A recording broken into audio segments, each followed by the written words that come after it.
Hello, my name's Amanda.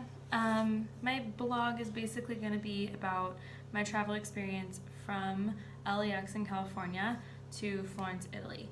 I want to first start out by saying that I have never traveled international before, so this was a little nerve-wracking for me only because of the duration of the flights. They're pretty long.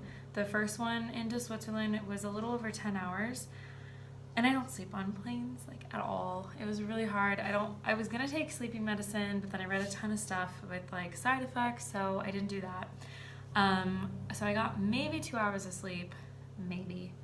I watched a lot of TV, but I also got to get to know the two girls with me, Emily and Brisa, that they sat right next to me. Brisa actually ended up being one of my roommates, which was really cool. But yeah, so the flight, for the most part, was pretty smooth. We did have a little bit of turbulence over Denver and then again over the Atlantic, but yeah, it was okay. It's a long flight, so you gotta just kind of do what you can. I got to also journal a little bit. My mom bought me a journal for traveling, so I got to do that.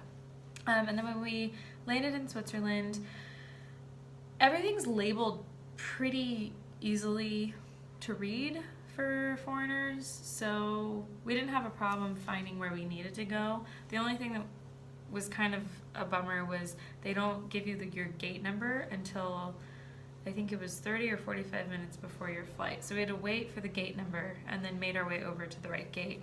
And we all actually played Uno together, so that was cool because it was a little bit of a bonding experience.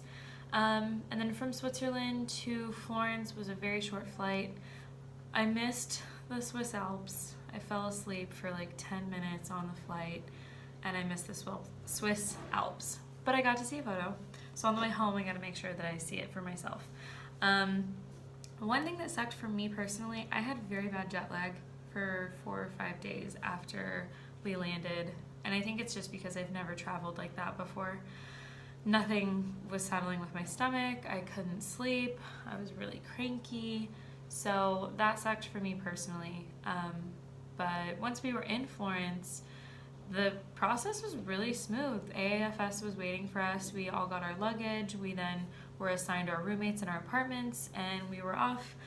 Driving in Italy, though, let me just tell you guys, different than well, at least different than Southern California. I know in Southern California, everyone's a very aggressive driver, but here, they don't stop for pedestrians. They don't stop for people on bikes, like absolutely nothing.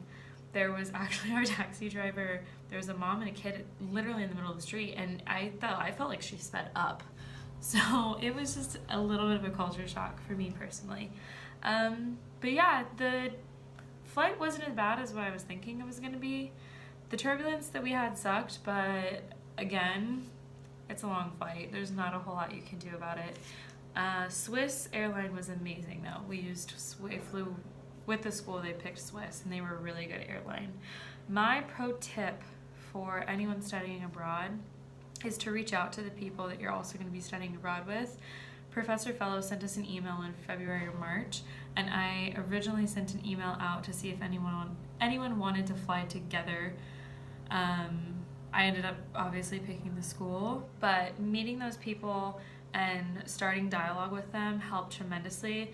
And the people that originally reached out to me actually became my roommates. So it was really exciting just because we got to become more than just acquaintances beforehand, and now we're more like friends and a little family. So it's really nice because we don't have our families here, that we have each other.